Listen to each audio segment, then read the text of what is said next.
Hello and welcome back to the Doctor Who Marathon. I'm your host McEdam, and today we're going to be talking about The Rating War, written by Steve Lyon. This is a story I've only got on download, which is why I'm showing you on the phone, and it features the Sixth Doctor. Don't worry about Paul McGann's face on the cover there. It came with a little preview for one of the Paul McGann stories, but we're only talking about the Colin Baker element of this.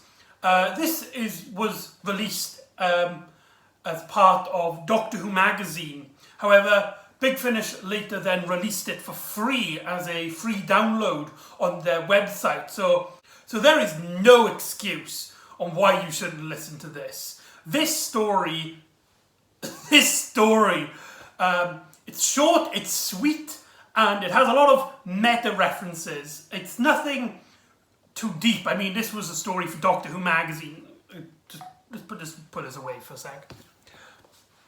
This is a story from Doctor Who magazine, so it's nothing going to be delving into deep or thing.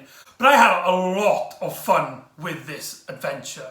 Basically, it's not much of a plot. Basically, what happens is this. We hear of this television program, Audience Shares, which is basically like Big Brother, where they get a group of people and they make them do tasks, and people who get the least votes get voted out, and people who get the main votes stay in. And it's coming up to the finale of this television program, and this channel is getting more and more views, especially after one of its competing channels was suddenly taken off the air, meaning that this show now has all of the television viewing audience. And we also get scenes where the producer of the show is being called into a meeting as somebody marches through his door, that being the sixth incarnation of our Doctor. And Colin Baker owns this. He knows his story is just a small little fluff, but he nails it. And Steve Lyon's script puts a lot of humour into this. And basically, the Doctor's there to make a complaint. Well, he claims he came there to make a complaint about its absolutely terrible viewing. He claims that television should be used to educate, to entertain, but they've just been putting out a lot of rubbish, a lot of reality programs and soap dramas, and the Doctor doesn't feel like this producer, the head of the channel, isn't doing justice by only releasing these kind of programs. Like, where's the news? Where's the in-depth storylines of political satire and stuff like that? And all this character really has to say is that, look at the viewing figures. The viewing figures are very high. That's all that really matters. And the Doctor is confronting him about this. And we get a lot of great moments where the Doctor's just basically saying that your shows are terrible. Change it. And really, only the Sixth Doctor could get away with that. If it was any other Doctor, you would be like, why are you concerning yourself with this television? But Colin Baker's Sixth Doctor can get away with just him going to a television studio just so he can complain on how terrible he thinks the shows are. However, he picks up a toy, which the producer claims is part of a new program. And the Doctor first dismisses this, only for this toy to come to life and threaten the Doctor. Now, this is a very interesting element to the story, because this villain is Beep the Meep, which, for those of you who don't know, Beep the Meep is actually a villain from Doctor Who comics, first appearing in the Fourth Doctor adventure, Doctor Who and the Star Beasts.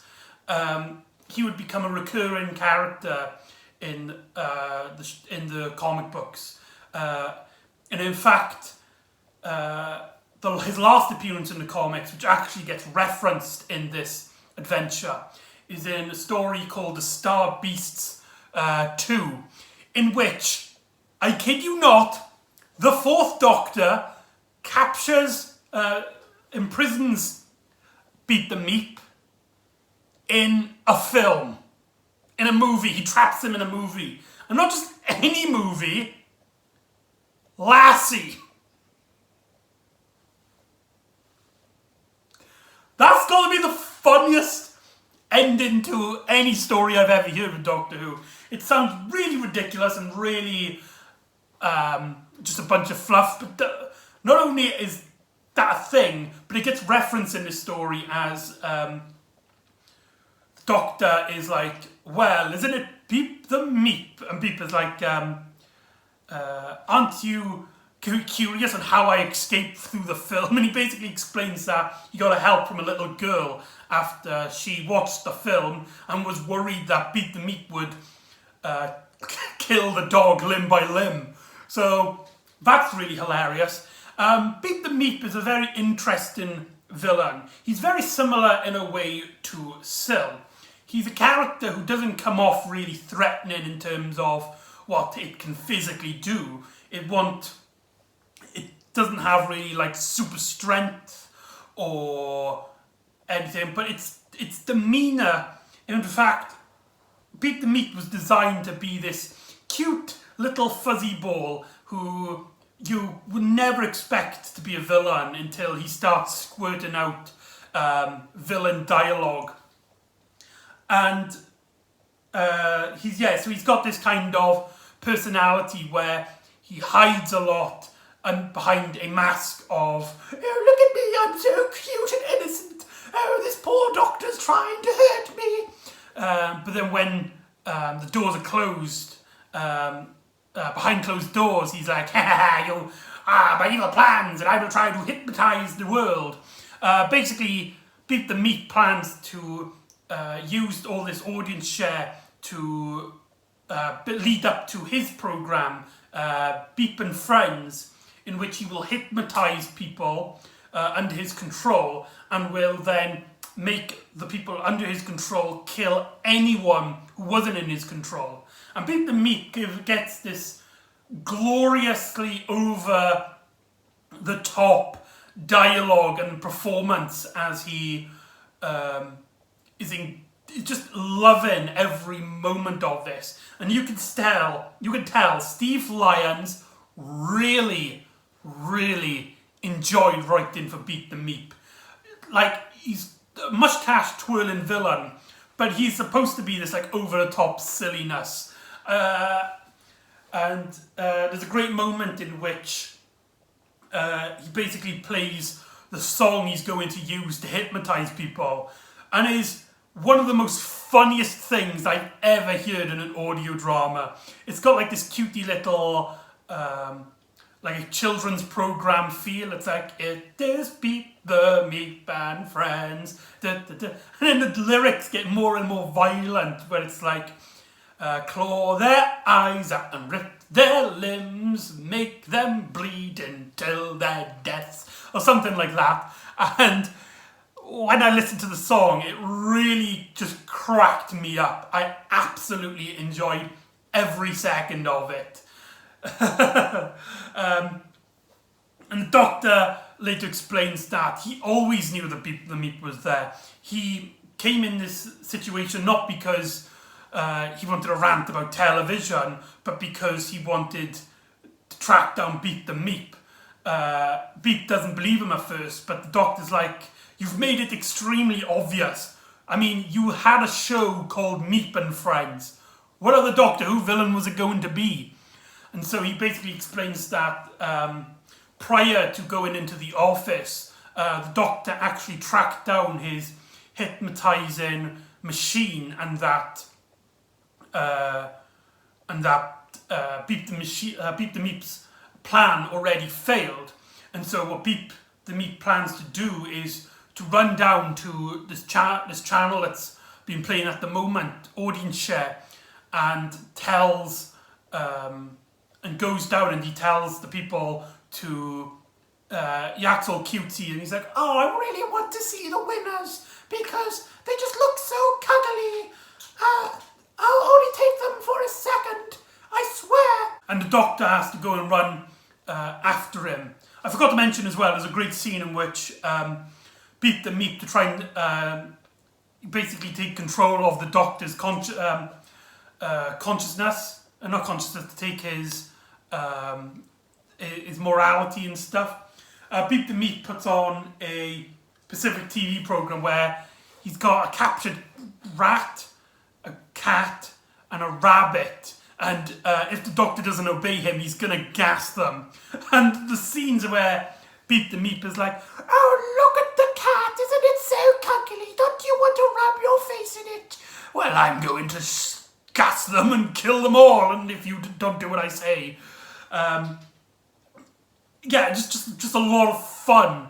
Like I said, it's talking about how television is basic. I mean, the moral message, I think, is blatantly clear that, like, terrible television dumbs people's minds, and that's kind of pretty obvious and right off the face. But the story's just having so much fun with Beat the Meat and the Six Doctors and their dialogue that you do kind of forget that this is a really obvious political satire.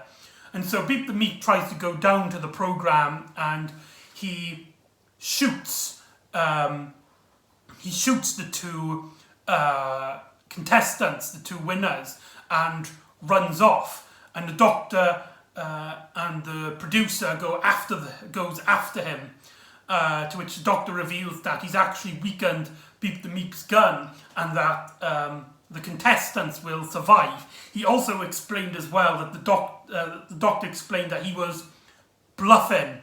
He never actually found Beat the Meat's psychic control, and that his plan, his psychic control, actually went out, but it's too late now. Beat the Meat's plan has failed as the conditioning has already worn off, and that's just absolutely hilarious. And so the authorities arrest Beat the Meat, and the Doctor decides to head off. But before that, he gets interviewed by the host of Audience Share, and we get a really on the nose meta text in which he basically is like trying to offer the Doctor a new television program, and the Doctor recruits this, shoves it off, saying that TV is a bit limited especially at the moment, and he also says that his personality is too big and broad for television, and he needs a new medium where we can, before being interrupted by somebody who says shout, that he can shout in a different he wants a medium which would allow him to shout and speak louder. And the Doctor says, yeah, you're right. This is a hilarious reference to Colin Baker's firing as the Sixth Doctor, and is also a reference to the fact how a lot of fans didn't like his portrayal in the TV programme, but in audio drama he has become a huge fan favourite. And what I really like is that time has been very good to Colin Baker. He started off his era as a very controversial Doctor, and a lot of people took it out on him, and that people actually took it out on him that the show was in a really rough situation. However, time has been kind to him. A lot of people now have been looking back at the Sixth Doctor era with a whole new perspective, and seeing Colin Baker just being such a lovely guy, and also having been redeemed in terms of his Doctor's portrayal in the audio dramas, just really warms my heart. And this little joke where the Doctor basically says that the TV is not good for him anymore, and that he needs something which his voice can be heard and that his opinions can be shared, is a reflection on Colin Baker's time on that. It might be a bit on the nose. You might be listening to it and going, right, it's stopped being a story and more of just a parody referencing real life events. But it's free. What are you going to complain about? And it's a lot of fun. If you were paying like 40 quid, then maybe you have an issue. But it's free. It's free. Go listen to it. It is free on the Big Finish website. I promise you, you will not regret it. And so, yeah, that's how the story ends.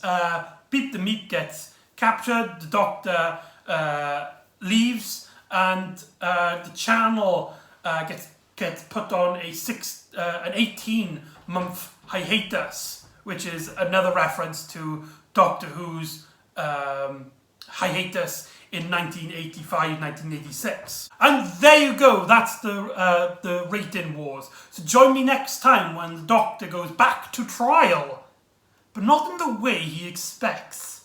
So join me next time for the trial of the Valeyard. And I'll see you next time on the Doctor Who Marathon. Ta-ra!